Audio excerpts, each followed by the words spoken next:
Üzümüze gelen adı Cumhurbaşkanlığı seçimi haqqında bir yerde danışmışdım.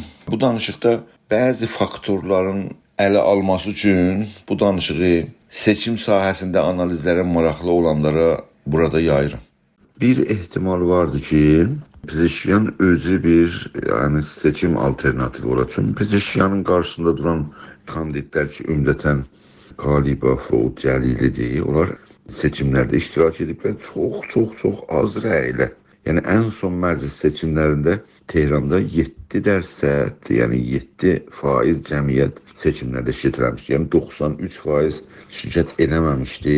Ona görə onların rəy getmələri belə saxtakarlıq ola bilər. Yəni cəmiyyət gedib onlara rəy verməz. Tənha burada alternativ içindəki imkanı rəy getmək var, elə Pezeşkiyandır. Bunlar indi nə üçün Pezeşkiyanı seçiblər? Mən əlbəttə bu cür düşünmürəm ki, Pezeşkiyanı Türk hərəkatına qarşı bəcəsinlər. Ona düşünmürəm. Amma daha da başqa analizim var farsça. Orada işarə eləmişəm ki, Pezeşkiyanın burada olması qalıbdır. Şura Nigahbandır, Vəzarət İttilaatdır, bir də Xamneyinin yaxın müşavirləri, beyti rəhbəridir olar. Bunların təhlillərində, yəni kandid seçmək üçün Cumhurbaşqanına kəlan siyasət və kəlan hədəf nə olsun? Əcəba kəlan hədəf və kəlan siyasət iç siyasət olsun və ya diş siyasət olsun? Yəni siyasət xarici üçün siyasət xarici bugün Cumhur İslamının ən sarsıdıcı yönlərindən biridir. Hətta siyasət xarici üçün İranın vəziyyətindən, bu təhrimlərdən dolayı pul rəddüvət edilə bilmirlər. Ona görə təhrimlər və ya yaptırımlar deyək, çox ciddi rol oynayır bu qəziyyənin içində.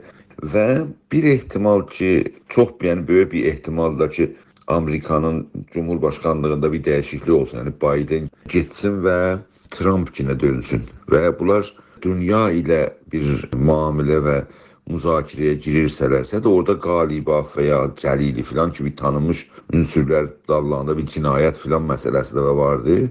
Onları qoyamaz olan qarşısında. Bəlkə Pezeşkiyanı bir münasib alternativ kimi edə bilərlər bu müzakirələrdə. Həm fikri yapı cəhətindən məsələ islah tələb və ya dünyayı qərb ilə barışma siyasətinin zehnində olması.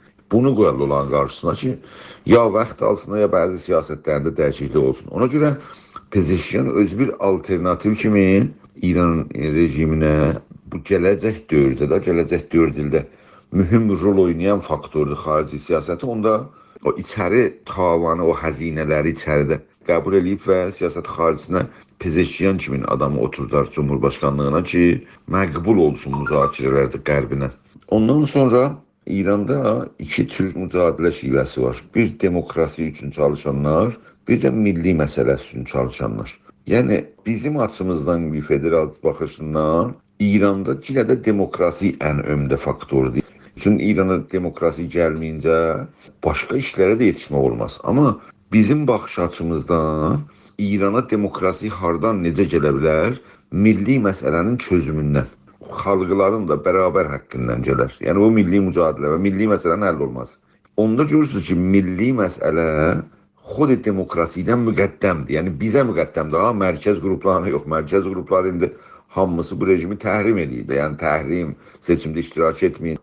Hətta hücum bugün Pezeşkiyana daha çox tutar Qalibov. Ona görə bizim açımızdan milli məsələ ömdə məsələdir. Yəni müqəddəmdir demokrasi məsələsində. Yəni milli məsələ çözülməklə İranda demokrasi qururlar deyə düşünürük da biz. Halbuki mərkəz qrupları milli məsələnin üzərindən keçərək, görməzdən gələrək demokrasi qurmağa təşəbbüs fikrilər, yəni budur. Faşistlik hiyləgərlik onadır. Hər halda indi belə olursa, yəni milli məsələnin təqəddümü olursa demokrasiyə, harda ki İranın hər alanda, hər bir dəyişikliklərdə milli məsələ meydana gəldiyincə, qeyri-fars xalqların məsələsi gəldiyində bizə ona odaqlanmaq əsli məsələdir. Yəni bundan sonra da əsli məsələmiz bizim budur ki, hər bir reaksiya ki veririk, ya siyasət götürürük, onun içində iki dənə faktoru nəzərdə almaq. Ümdə faktor orada bir, xalqımızın milli maarifləşməsi, iki, milli güclənməsidir. Yəni bir milli maarifləşmə var, siyasət ürətməklə milli ağahlığa yol açır. Bir də bəzi hərəkətlər var, mövcud milli gücü daha gücləndirir, dalga yaradır. Məsələn, Xordad hadisələri Yəni meydani hərəkətlər milli gücü artırır. Halbuki sənin məsələn nəşriyyat çıxarırsan, media yayırsan filan, orada milli maarifləşməyi gücləndirir. Yəni bizim siyasətimizdə İran rejimi ilə qarşılıqda bu seçimlərdir, bu nədir? Hər harda. Əsli faktor budur ki, biz nə cür bu siyasətlə qarşılaşmalıyıq ki, milli maarifləşməyə və ya milli meydani güclənməyə, genişilməyə köməklik etsin. İndi gəldiyimizdə bu seçimdə, bu kandidlərə filan, burada indi görürük ki, bir dənə faktor, bu cür bir faktor meydandadır. Məsələn, Pezeşiyan, Türkən, Türk-Fars savaşı varmış. Mən Allah tərəfindən türk doğulmuşam, qeyri-fars bölgələr gərək ədalət, insaf ola və belə şeylər. Yəni tamamən milli məsələnin çevrəsində dolanan faktorlar. Yaxşı, indi baxdığımızda yalnız o deyil. Ona qarşılıq Fars mərkəz, yəni həm içəridə usulgərələr tərəfindən, həm də rejimin işte opozisyon, faşist mərkəzçi cərəyanlar tərəfindən Pezeşiyan hədəf alınır. Nə üçün? Qovmgəradır, Türk-Fars eləyir filan. O dəqiqən o məqsəddir ki, biz oradan yapışmalıyıq. Dəqiqən o ki, Türk-Fars ayrımını, mübahisəsini meydana gəlsin. Bu indi Cumhurbaşqanlığı səviyyəsində Türk-Fars məsələsinin meydana gəlməsi ən yüksək səviyyədə meydana gəlməsi deməkdir. Yəni İranın siyasi tarixində keçən 100 ildə birinci dəfədir ki, Cumhurbaşqanı, yəni İranın ən ali məqamına mənsub olma seçilməsində qeyri-fars xalqların bölgələrində ayrı seçili məsələsi indi birinci dəfədir meydana gəlib. Onu qabartmaq lazımdır və o çatlaq ki var İran rejiminin içində, Suriya, İslah tərəfindən bunların arasında o çatlağı dərinləşdirmə və onun içində bir üsyana yol açmadır. İndi bizim odaqlanmamız ittifaqən dəqiqən bu milli məsələ, bu seçimlərdədir ki, milli fəallara bir meydani fəaliyyət zəmini fərahəm edib. O da mühümdür, meydani zəmin. İndi Pezeşiyan bu sitadı nəmədir, intixabatında tamamen bu aktivistlər, Türk aktivistləri meydana gəliblər. Yəni meydan yaranıbdır fəaliyyətin seçim dövrəsində. Burada amma iki dənə olumsuz ya talihsiz bir durum var. O talihsiz durumlardan biri bu ki, seçimlərin vaxtı azdır. Yəni seçim reklamları, təbliğat, intixabatı 2-3 həftə, yəni indi 1 həftə qalır. Çox azdır. Fikirlə ki, bu 2 ay olsaydı, bu 2 ayda həmin o aktivistlər ki, meydandadılar. Yəni 2 ay fəaliyyət meydanı olsa daha çox imkanı maarifləşdirmə, orqanizə etmə filan olardı. Bu talihsizliklarımızın biridir. Yəni zaman azdır təbliğə. Yəni Pezeşiyanın intixabat təbliğatı və ya seçim reklamından zaman azdır. İkinci talihsizlik də var ki, bu ikinci talihsizlik əvvəlki talihsizlikdən daha negativ etkiləyən bir faktordur. O da qadın yaşama azadlığı hərəkatı adına meydana gəldi və insanları, yəni İranda xalqları seçim sandıqlarına getməyə çox ciddicə zədələdi, soyuqlatdı və onların təmayülün iştirak eləməyə bu seçimlərdə çox zədəliyib. Əgər bu iki dənə talihsizlik olmasaydı, onda dəqiqən olardı nə zaman? Elə bir ki, Musəvinin tərəfdarları Əhmədinəcadın qarşısında durmaq üçün gedirlər sandıqlara, rəy verirlər ki, qoymayaq Əhmədinəcad çıxsın. Dəqiqən burada da o birisi canilərin, ələlxüsus Qalibov, Pur Məhəmməd, bunların çıxmaması üçün gəlsinlər, rəy versinlər. Amma rəy verənlərin iştirakı ehtimalən az olacaqdır. Çünki ən son rəy girik bir ay bundan qabaq İranda seçimlər oldu. 97% cəmiyyət Tehranda rəy vermədi. Yəni %7 cəmiyyət rəy verdi. Bir dənə bir amar tutulmuş. İranın 10 dənə böyük şəhrində seçim iştirakı ortaq 14%-dir. Çox azdır, yəni 14%.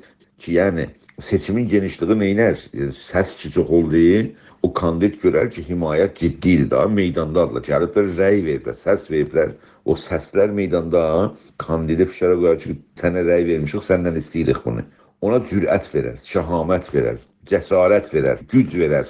O sayıların çoxu, iştirakçıların çoxu və rəy verənin çoxu. Amma o olmasa, istər istəməz, az rəy ilə bir cumhurbaşqanının gücü də olmaz. Bu, yəni bugünkü siyasətin anlamı ucursudur. Hətta Cumhur İslamda da etibarlıdır bu söz və demokratik ölkədə də etibarlıdır. Qalıb seçimlərdə qatqı nə qədər yüksəkdir və dəqiqən o işi o yaşıl hərəkatında oldu da, yəni Musəviyə rəy çox verildi, gətdilər, o bilsin qoydular onun yerinə və həm özü gördü ki, Musəvi səs verənlər çox, ona görə də cürəti çoxaldı, cəsarəti çoxaldı. Eyni halda da xalq da gəldi, dalsa da ki, bizim səsimiz hardadır.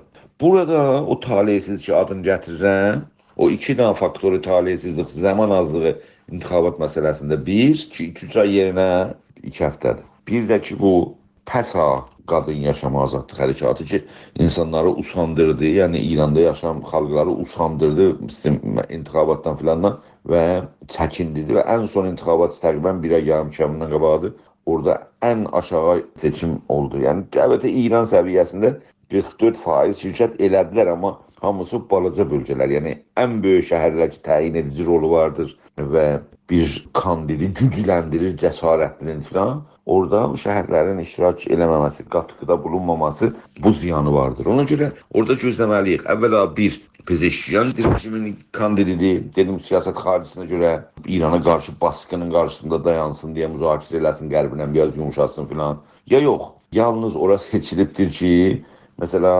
qatqını yüksəlsin. Əgərsə o cür olmuş olsa, onda yəni xalq etirazları ki, rəyimiz harda qaldı, amma o rəyimiz harda qaldı, o zaman mümkündür ki, seçimdə qatqının çox güclü olsun. O qədər güclü olsun ki, dünya gözündən, cəmaətin gözündən, rejimin gözündən, hər kəsin gözündən bilsin ki, cəmiyyət gəldi və bu səsləri verdilər. Əgərsə o cinahların arasında şekaf və ya o çatlaq çox genişəcəkdir ki, xalq üsyanına çevriləcək ki, əlbəttə ki, orada xalqdan istər insan ki, getsinlər və iştirak etsinlər. Burada əlbəttə başqa faktorlar da vardı. Yəni, Türk xalqının kəmmi cəhətdən iştiraki və rəyi bir referenduma da çevrilə bilər ki, Türk xalqının neçə milyon rəyi vardı. Məsələn, indi üçün bu türkülüyü dilə gətirib, mətrət edib, buna nə qədər səs veriləcək? Əlbəttə, orada diqqət etməliyik ki, islah tələblər də rəy verəcəklər, qeyri-fars xalqlar da rəy verəcəklər, türklər də rəy verəcəklər. Yəni, bu da bir manovr meydanıdır. Yəni, referendum məsələsi, türklərin iştirakı filan. Təəssüflə burada bir dənə daha ayrı bir talihsiz ya şanssızlıq var. O da budur ki, bizim təbliğatı gücümüz zəifdir. Yəni, bir televizyon yoxdur ki, İran çapında Türk xalqını meydana gətirsin.